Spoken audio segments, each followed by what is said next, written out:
Welcome to the Elevate Female Leadership Series. Hey everybody, I'm Christina Cummins, creator of the Turnover Solution Program, where we teach leaders how to embody transformational leadership. But today, we're not necessarily talking about that. We're kicking off the Elevate Female Leadership interview series, where we do what women do best: build each other up. Let's face it, we do not always get the leadership development, coaching, education, support that we deserve. This interview series is meant for leaders at all stages in their leadership development, but particularly those that are up and coming leaders, to supplement your leadership journey.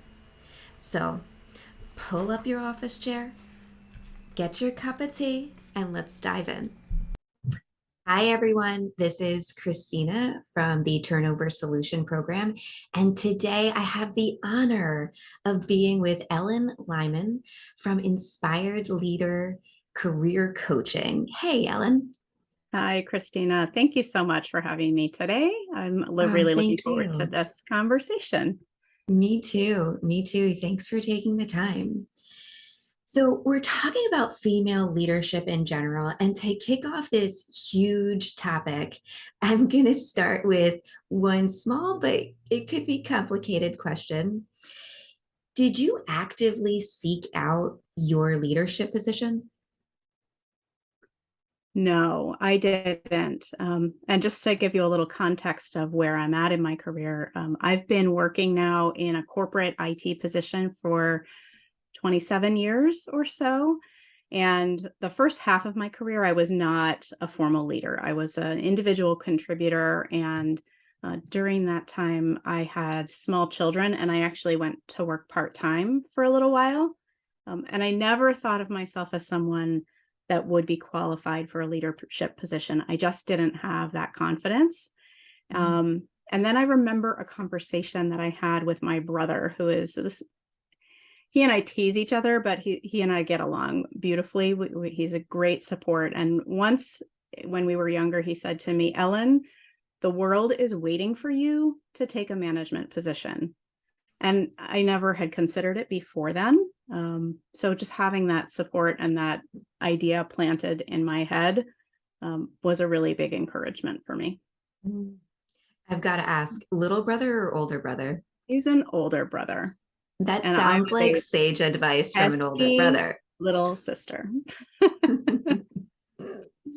Uh, yeah. So that those words really just replayed in your head at the Yeah, times when you needed to hear it. absolutely. Totally did. Yeah, And still do yeah. to this day. Yeah, Does he that's know funny. that? I don't know, but maybe he'll watch Mm, this interview and he'll find out. yeah, yeah. The things that we say to people, we never know Yeah, what's going to be that seed that absolutely. that grows and inspires someone. And I bet it was just an in passing comment that he Yeah. had always known about you. I think he said it because I was being bossy, but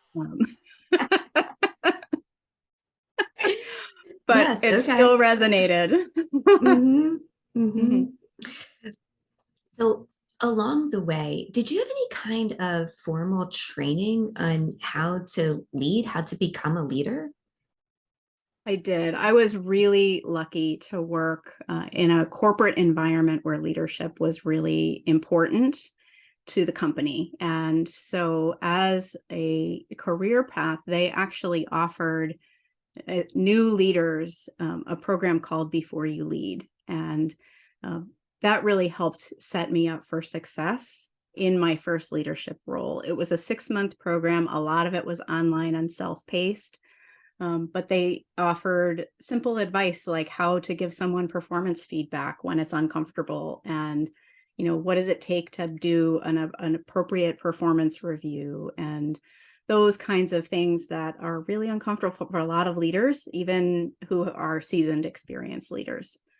I was very Mhm. lucky to have those kinds of training opportunities in my career growing all along the way.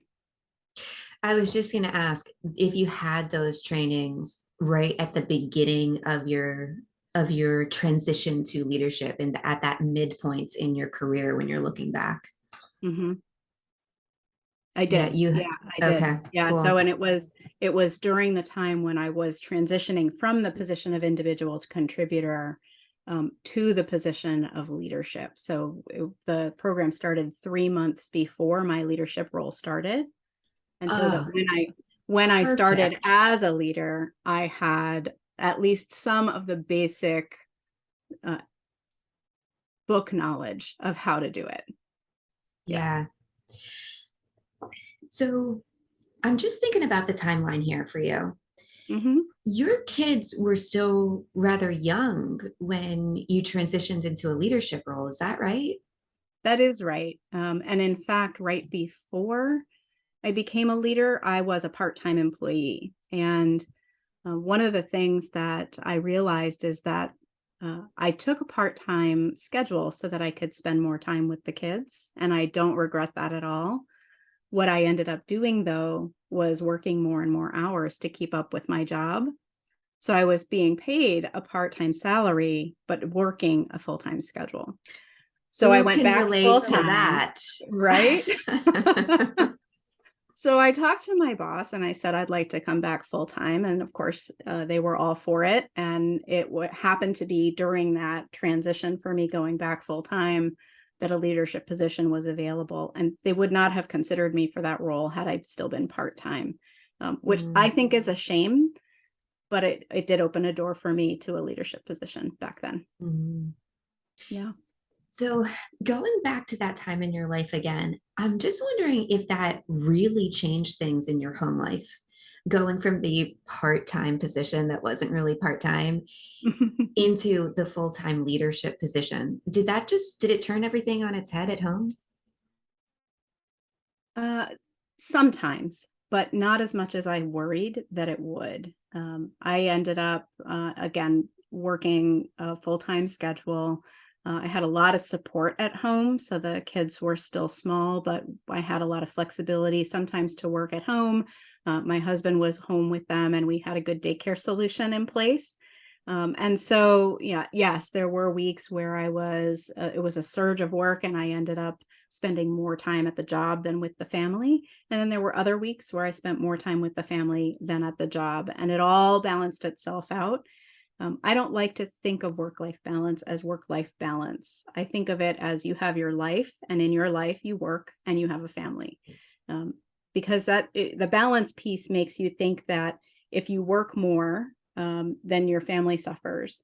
And if you spend time with your family, then your work suffers. But it doesn't have to be that way. You can have good quality time with both. Oh, I get the feeling that you could talk about that for a long time. I could. Yes, I could listen about that for a long time, but I think that's for another interview, Yeah. another talk. Okay, okay.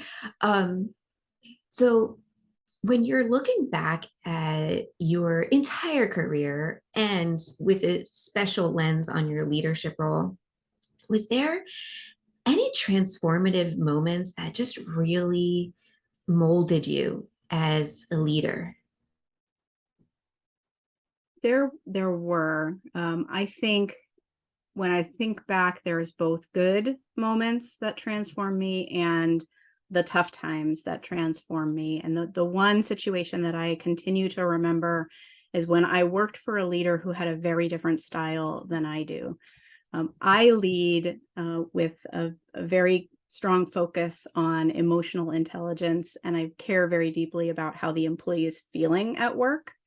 And I care a little bit, not that I care, but I focus less on results. My manager at the time was the exact opposite, where he focused on only the results of the team, and the emotional state of the team was less important. So there, I had a task that I needed to complete, and I put together a plan that I thought was a good plan. And he told me that it was not good enough and it needed to be faster. And it really hurt me at the time. What I learned from working for him was that it can't be one or the other. You can't only focus on the emotional state of the team and not the results, and you can't only focus on the results and not the emotional state of the team. So although it was a tough experience for me, it made me a Mhm. better leader because now I Yeah. know that both are important. Yeah. So did you walk away from that oof, having changed your leadership style? Do you think that you actually did shift focus from there based on that experience with him? I did for sure. I became more comfortable holding team members accountable for the results that they delivered because I saw how important it was in order to be a strong, effective leader. But I never let go of caring about how an employee feels about the work that they do. That is still my default go-to place when there's a tough situation. I will always take care of the employee first, and then we figure out the result. And that Yeah. experience definitely caused me to think about things differently, but didn't change me in my core of who I am. Mm. Where was that? Where did that happen in the timeline of your leadership journey? Was that towards the beginning? It was sort of in the middle. It was probably 7 or 8 years ago now that I had that Okay. experience. Yeah. Okay. Yeah, Yep. so it stuck with you for a while. It This did. really was a Yeah, pivoting point it was. where I guess you're saying that the the practicality, forgive the dog in the background, Okay. the practicality of um, the goal being met, whatever that particular goal is at the time, Mhm. kind of came up in importance and holding the two. It kind of reminds me of what you were saying about the work-life balance, Yeah, that it doesn't have to be this like one or the other kind of thing, that both can happen simultaneously. This right. really clear, strong focus on outcomes Right. and putting people first because the people are what's driving the outcomes. Right. Right. Yeah, Yeah. exactly. And when you said that, it made me remember that when you forget to focus on the outcomes, people don't know what they're going for. And the team really needs to know what they're working for. What's the goal? And that I think is the most important part where I help focusing on the team and what people can offer is I don't create plans in a vacuum anymore. I let the team come together and create the plan as a group where the goal is clear. We know where we're going, and it might be very challenging, but I'm never dictating how we get there. I always look to the team to help me figure that out. That's why they're there, Right. Exactly. because they're experts. Yep. And that's a hard thing as a new leader to learn. New leaders think they need to have all the answers, and I did too. But as a leader, you really make a pivotal point in your career when you learn that the team is there to help you find the answers, not for you to give them the answers. Mhm. Yeah.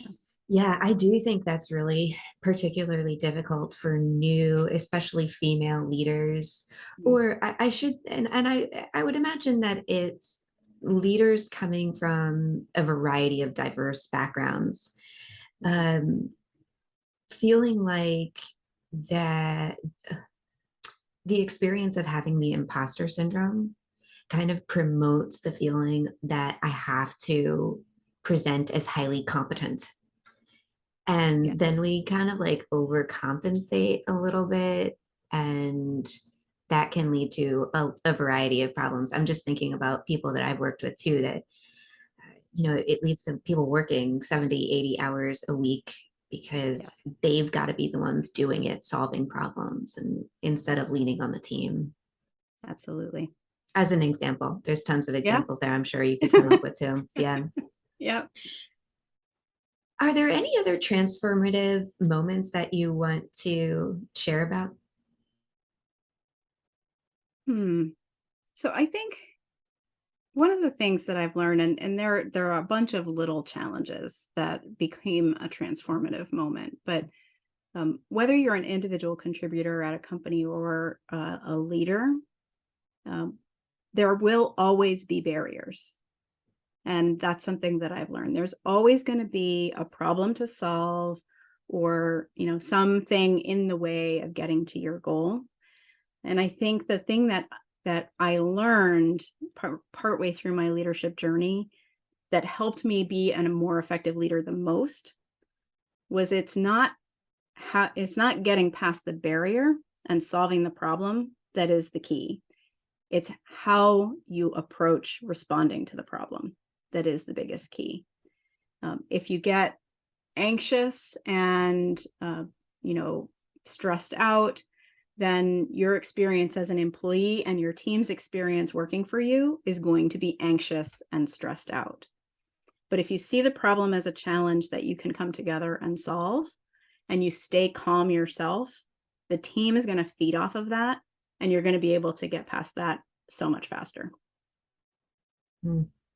Yeah, that's a really powerful lesson learned. So, I kind of hear everything and translate it into my therapist brain Yeah. and like therapist vocab. So I'm going to like put this back out to you in a way, and you correct me if I've gotten any Yeah. of it wrong.